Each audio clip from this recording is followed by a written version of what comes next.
My name's James Martin. I got into this game because I couldn't really do much else, to be honest. It was either that or be a vet. And the queue for the vet was too long and I was too thick, so I ended up being a chef. And I kind of always wanted to do it because my parents were farmers, so I was surrounded by good food, great ingredients, and I kind of, never really thought about doing anything else, to be honest. Now for this one, everybody loves roast beef, but this is roast beef with a difference. This idea comes about of a lot of functions that we do, a lot of dinner parties. When we do big events, 300, 400, it can work as little as for 4, as good as it can for 4,000. The secret of it is the cooking of it.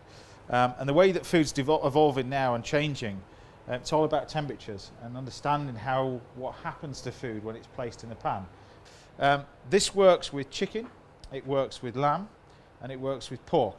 It works better, to be honest, with lamb and beef, so both red meats. I've got 2 play dens, and to me it's like you're a grown-up kid. I've got one which is my little delicatessen in Winchester, which is not very far away from my house, where I can experiment with loads of different ingredients, new ideas, new products that keep coming in. I can use this as a test bed for it. And the other one is my kitchen at home. Literally, I've just had a kitchen built. We've got a full Wolf range. We've got the Sub-Zeros. I'm a purist at heart. I don't do too many gadgets. I've got a big oven range. I've got an oven on the wall. I've got a Pro 48. That's it for me. And I just didn't. It's a proper industrial bit of kit. So whenever we're developing new ideas for books and bits and pieces, I've got chefs who work for me full time, and they work for me from home. And we're there constantly tweaking different things. So all we're doing is basically just sealing the beef, first of all. Now there's no seasoning on here whatsoever. The minute I add salt to anything, it's going to draw out the moisture. You can put pepper on there if you want to, but just seal it like that, just roughly. So at this point I'm going to grab my cling film, and this is where this recipe changes massively. Traditionally what we do with beef normally, salt and pepper, seal the beef, place it in the oven.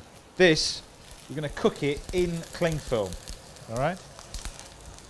Often when you're doing roasts and bits and pieces like that, particularly for a dinner party, you put food in the oven, you buy a nice piece of fillet of beef, put it in the oven, it's like that big, take it out of the oven and it's now that big. This will not lose its size, all right? It'll stay exactly the same as what it did when it went in, because it's the cooking temperature that's the important bit. All right? So what we do is we roll this in cling film. And the oven temperature for this is 70 degrees. It sits in the oven, 70 degrees, for a minimum of 40 minutes. Yeah, I think with cooking, particularly my style of cooking, I think it's all about precision. We're looking at temperatures a lot more. So the way that we cook fish is 54 degrees. The way that we cook meat is 70 degrees. And most ovens, if not all of them, don't go down to that temperature. There are other things you can do in a warming drawer, bits and pieces, but you don't quite get that exact temperature. And really when you're thinking about cooking dishes like that, it's all about precision. That's the key.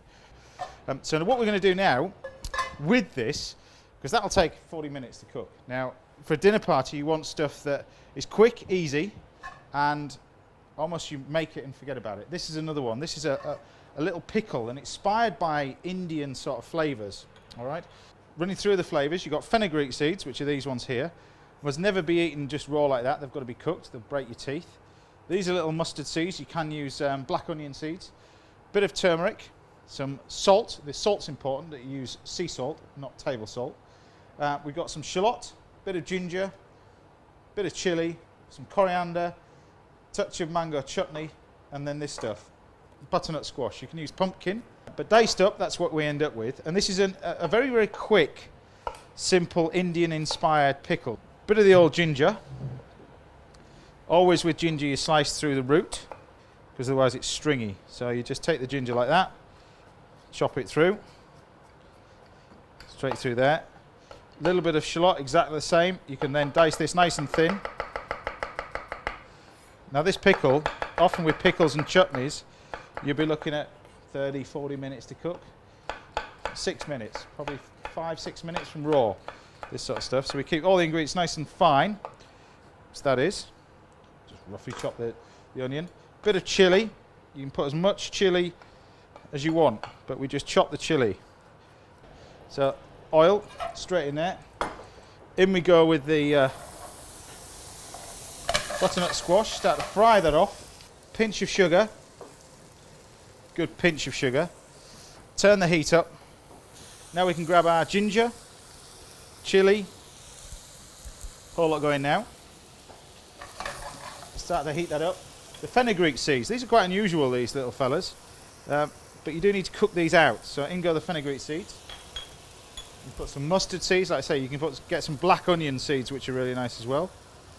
They go in as well. Turmeric. You need to be quite careful with turmeric, and it's the big mistake when people are cooking Indian food at home. They try and put too much turmeric in. It's quite a strong spice. It doesn't appear that, but it is quite strong, so you use a small amount. That's it. You use it a lot for antiseptic over in India as well. So if you've got cuts or anything like that, turmeric. It's a natural antiseptic. So turn the heat up again. And we can almost start to dry fry this. And it should start to come together quite quickly. I think with cooking in general, it's all about control. And that's why, you know, whenever chefs cook, they will, if you say, what will they go for? There's all these new fancy induction things, and a lot of chefs are going induction hobs and bits and pieces. But generally, the foodie ones will always cook on gas hobs, because it's much more controllable. If it gets too hot, you pull the pan off. Whereas the things with induction, I don't exactly know whether it's on or whether it's off, and how hot it is and everything. It requires a little bit more thought behind it. But I just like the way that these, you have instant control over it. You know, you turn the gas on and it's woof, and it comes up. You haven't got this little piddly little thing that you spend 10 minutes waiting for a pan to boil. You know, it's instant. Now, while I'm taking a tray out of a cloth, this comes straight out of the oven and it's cooking. And it's still the same size as what it was when it went in. All right, so you don't lose any of the size. What we can do is open this up, just carefully, like that. Now this is, like I was saying, doing a dinner party, you know your 20, 30 quid piece of beef is going to be 20, 30 quid when it comes out of the oven. So with the ovens that we're using, and the ones that I've got in my kitchen, particularly the Wolf ovens, and the convection side of it, is that you get it nice and hot and you get the continuous temperature no matter whatever's in the oven. You can have loads of stuff in it. I like the way that they self-clean themselves as well. It's one of the great things, typical bloke in the kitchen. The ovens, you push self-clean, shuts the oven door, leave it for 4 hours, open the oven door, it's clean. What we're going to do now is grab some oil, and I'm going to colour this all the way around. Just a nice hot pan, and that's just going to seal that. So I'm going to seal it all the way around just to get it nice and crisp. So obviously it's soft where it's been sat in cling film. I'm going to seal it all the way around. You know, Wolf is the cook's cooker. Purely the fact that if you were looking for something similar in the commercial market that you wanted to put in your home, you're looking at probably 80 to 90,000 pounds for a unit about the size of this table. And that's the great thing about these things. You can have a mix and match. So if you're really true keen chef who really wants to experiment with food a lot more, you can have the solid top part of the oven. So you could have a solid top, double burners, and then maybe the char grill. But most importantly with these things, the extractions that we use in the restaurant, really, particularly one of the restaurants that I've got in the Caribbean, I mean, literally, if that's on full, your air's like this, because it's 50 degrees in there. You need it to pump out some serious heat. But certainly they're going to be ample enough, no matter whatever you cook at home, they're going to be ample enough to get rid of it all. And above all else, there's nice light off it. I like the little red heat lamps that come with it as well. If you want to warm and keep meat nice and warm, you can put it under the red lamps as well, which is nice. And easy to keep clean. You know, they've taken the same sort of design off the commercial industry, as in the griddles that you get in the ventilation units come out, you can put them in the dishwasher. It's exactly the same thing as we do in the commercial kitchens, but again for the domestic market. So they're taking the influences from there, but making it accessible for people in their own home.